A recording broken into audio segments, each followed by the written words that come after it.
I don't get the chance or the inkling to watch WWE or AEW on a regular basis. However, I do look forward to two different events. One is obviously WrestleMania. The other is the Royal Rumble. Now, before we get into my recap of this event, let's look at how the Royal Rumble came about. We all pretty much recognise a Battle Royal, a match in which 10, 20, 30 or sometimes more participants all enter the ring at once, and one by one they're eliminated. Last one in the ring, there's your winner. Now, it's been said by many in the business that Battle Royals, while they were once an attraction to pull a crowd every now and then, its allure has died off over the years. Also, it's been described as hard to book, hard to call for commentators, and hard to build any ongoing storylines. WWE Hall of Famer Pat Patterson then came up with the Royal Rumble concept. He described it as a Battle Royal style match that starts with just two wrestlers in the ring at the start. Then every 2 minutes another wrestler would enter until all 30 men have entered the match. A wrestler would be eliminated if he was thrown over the top rope and both feet touch the floor, and they can be eliminated at any time. This leads to any number of guys in the ring at one time. It can refuel rivalries and further individual rivalries. It can also be a way to elevate a star without him having to win the whole Rumble. So you see, it's a multifaceted match with many outcomes. I also love the surprise of seeing someone that no one expected to see enter the Rumble. But I think the last time there was truly a mega pop moment like that was AJ Styles' 2016 WWE debut. Let's recap and have a royal rumbling on this episode of If You See Kayfabe.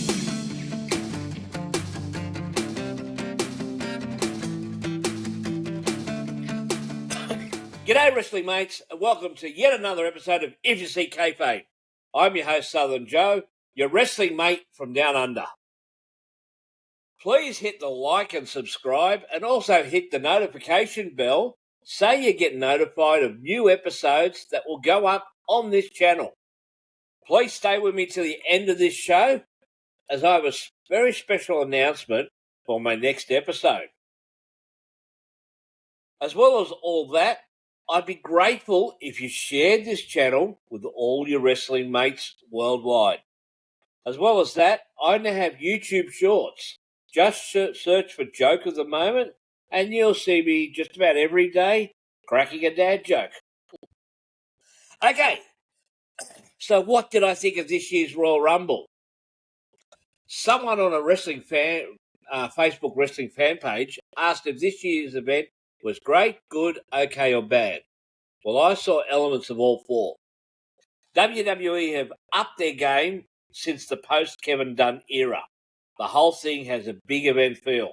From those drone shots to the arrivals of the wrestlers, like they're entering as real competitors, the production was that shiny, over-polished, but obviously intoxicating for the WWE fan-based production.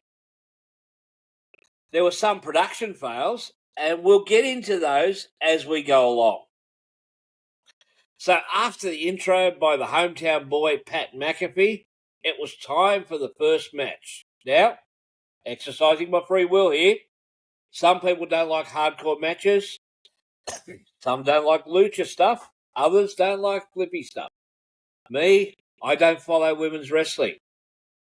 If that's their dream, I wish them nothing but success.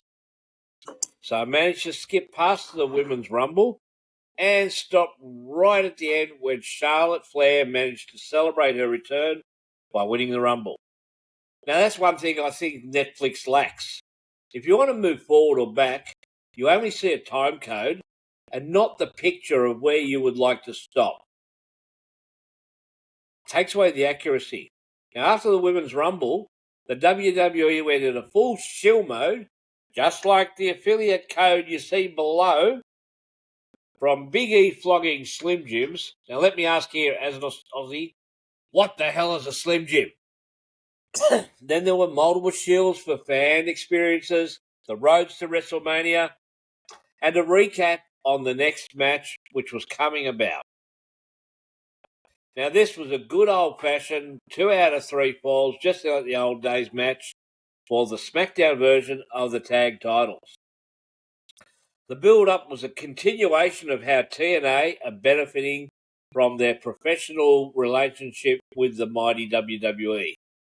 If you have a fandom that goes beyond just WWE, you'd already know that the Motor City Machine Guns made their names all over the world, but most notably in TNA wrestling. I've always loved the matches that the MCMG have been in. Shelley and Saban are still premier performers. The match took on an even more interest as their opponents were Tommaso Ciampa and Johnny Gargano, who are better known as the tag team DIY. Now, my favourite podcaster, Jim Cornette, he loves Ciampa, but for some reason dislikes Gargano, who he always refers to as Johnny Saveface. So I don't mind DIY. They're much more tolerable than Pretty Deadly or the Young Bucks over on the other channel. The match was pretty good. DIY had an innovative way of claiming the first fall. They faked a tag, and Shelley was confused as to who was legal.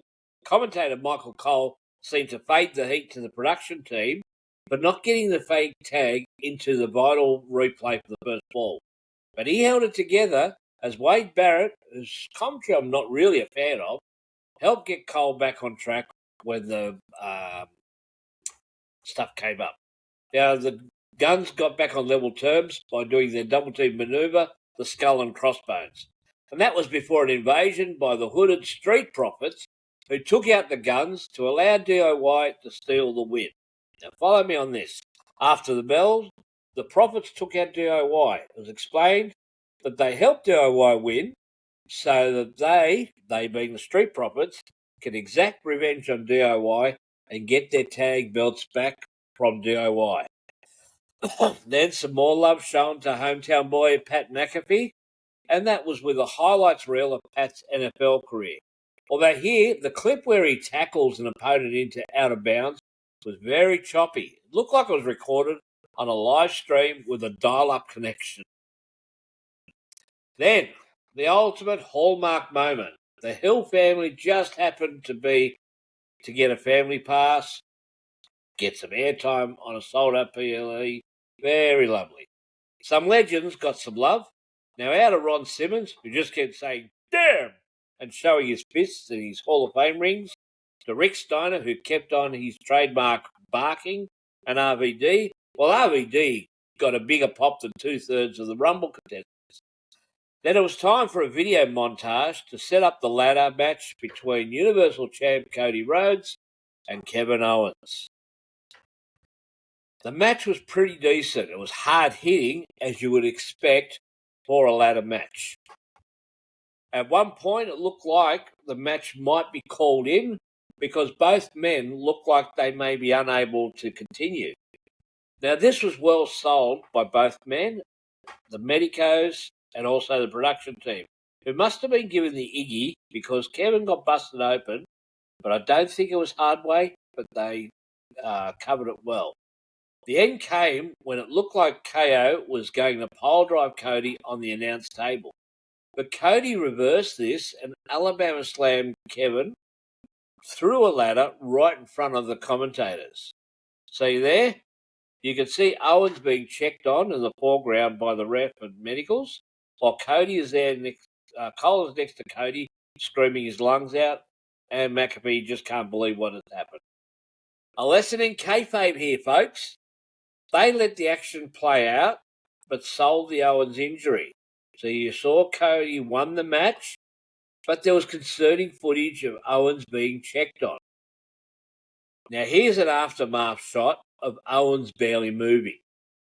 Now the margin for error on that spot was extremely slim. So if KO was legitimately hurt, the camera would not have been on him. Now, after an array of people I've never heard of being shown on screen, then it was a montage of stats for the Royal Rumble. Then it was match time for the Rumble.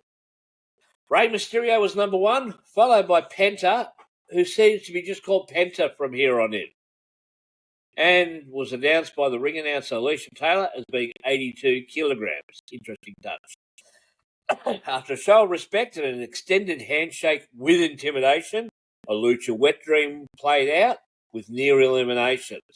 They were then joined by Chad Gable coming out at 3, followed at 4 by Carmelo Hayes. Interesting quirk of how the Rumble now has this ESPN-style update of stats at the bottom of the screen. As legit sport field, something AEW aimed to do when WWE was still entrenched in sports entertainment. Santos Escobar came out at 5, followed by Otis at 6. Interesting that Otis wasn't at least used in the traditional big man spot cleaning house. Bron Breakker was 7 and got the first noticeable pop of the Rumble. He's one explosive dude and will headline a WrestleMania or 3 before he hangs up the tights. Tozawa was at 8, but was taken out by Hayes, who was on his way back to the locker room after being eliminated. This was with one blow to the back of the head. Now, this was weak because guys are getting pummeled in the ring and get right back up. So do wrestlers lose their superpowers when on the entranceway to the ring? Tozawa was taken to the gorilla area where Triple H feigned looking for a replacement. Who better than some internet nerd who represents one of the sponsors and doesn't know a wrist lock from a wristwatch? Enter I Show Speed, and here in Australia we're like, who? Speed's elimination was at least comical. Now, Sheamus came in at 9, and he looked gassed just entering the ring. He's really out of shape. All he really did was a bro kick or two and some chest punches while his opponent was straddled over the ropes. Jimmy Uso came in at 10 to another burst of disinterest. Andrade was 11, and he received a better reception than some who should have been more over than him. Most of the early entrants got lukewarm ovations at best. Even Jacob Fatu at 12 didn't light the world on fire with his entrance. But it was his performance in the ring that won the crowd over. He is very convincing in his unhinged persona. Miz was at 14, but then Joe Hendry at 15 got a huge ovation. Surprising for a TNA wrestler. He wore his TNA world belt to the entranceway. And it was interesting that the commentators mentioned how Hendry won the TNA title from Nick Nemeth. Now, this is probably an unforeseen situation with the new WWE TNA marriage of convenience. TNA has the marriage, WWE has the convenience. Anyways, I wonder if anyone had a snicker about Nick. Maybe someone named Dolph Ziggler. Another major reaction was for Roman Reigns at 16. He was in his first Royal Rumble for about 5 years, basically because as champion, where he was before, he hasn't needed to be in the Rumble for a while. Roman got to work, and amongst his early works was eliminating Bron Breakker. After Roman's latest hiatus, maybe he could do a program with Bron.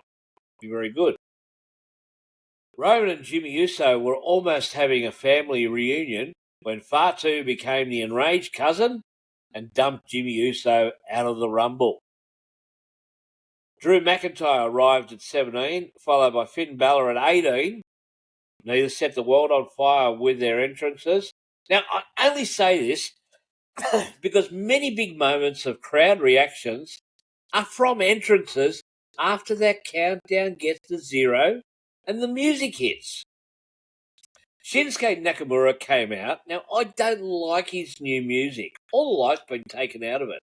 I don't like his new outfit, and his mask gave me flashbacks to COVID lockdowns. His face paint looks like that of an emo. He still moves great, but I don't know why he had to change his wardrobe the way he has, and his makeup, and why makeup at all.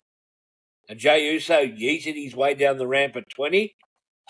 Then the returning AJ Styles got a pop almost as big as his debut 9 years ago. It shows how he's been misbooked for many years. He still moves as good as he did 10 years ago in TNA. Braun Strowman came in at 22. He did some big man moves, including eliminating Fatu, and Fatu became unhinged, cleared the announcers table like he was going to retaliate. Thing is, Strowman was still in the ring. Fatu threw a chair, which was somewhat out of control, and could have done damage. Now, as Cena entered at 23, Fatu looked back at the ring like he was still going to do something. So, was he meant to dump someone through the announcers table? Never know. Punk came out to his usual standing O when he arrived at 24. During Punk's stint in the ring, Wade Barrett was putting over the fact that Punk left WWE and the industry because he wasn't getting the WrestleMania moment he wanted. Cole seemed to cut him off quickly. Now, I'm guessing Cole got the Iggy through his headsets from Gorilla to not highlight that old news. Seth at 25 and Dom to nothing heat at 26. Very tempered. Sami Zayn brought the crowd back to life at number 27. But Damian Priest, lukewarm reception at best. And then LA Knight, yeah. Logan Paul didn't get any reaction at all. And he rounded out the Rumble at 30. But Logan earned his stripes as usual, once again in the ring. And this time with a Kofi Kingston-inspired spot to avoid the dropout. Punk, Seth and Roman were all eliminated close to each other, and they continued on with it outside the ring with outside the ring action. Seth and Punk brawled after Seth viciously curb stomped Roman. Firstly, the curb stomp on the floor, and then again on the steel steps. Once that was settled, Logan Paul was then eliminated, and this left Cena and Jey Uso to battle it out. They teased near eliminations both ways before Jey Uso did the unthinkable and got the upset win. Of course, he then does the traditional pointing to the WrestleMania sign. Now, my notes have been off a replay after the fact, and the bottom of that says that it's evident from a previous live event. Now, the reason I say this is because I remember when I did watch it, there was a spot where Big E and Joe Tessitore were in a skybox with a makeshift studio, which was pretty well presented by Jew, but the audio wasn't patched through to the TV feed, or perhaps even to the house PA, because they sounded real echoey. You couldn't make out what they were saying. They sounded like they were distant away. I also want to take issue with the internet wrestling community, you so-called smart marks. Now, you guys have been around in one form or another since at least the 2000 and perhaps before that.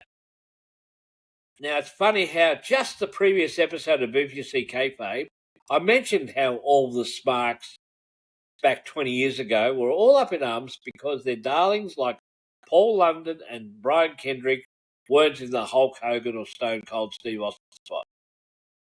Now, we have the unpredictability of Jey Uso winning the Royal Rumble. You know, everyone was expecting a Cena or a Rollins or a Punk to win the Rumble, or someone like that. But Jey, he's also worked his butt off to get the Yeet thing over. I'm not a fan of his, but I'm not going to pretend I know how to book a show better than a bunch of folk who print money for fun. The WWE can also go two ways with this. Either they can build Jey up so the WrestleMania main event is a stellar one, or he may be a placeholder for an angle where he gets taken out. And time to watch this space and you might see a swerve, who knows. Now, before I sign off, and a big thank you for sticking with me, this has been fun, please make sure you hit the notification bell because I have a very special interview lined up. Won't say much, but this person is a family member of one of the greatest wrestlers of all time.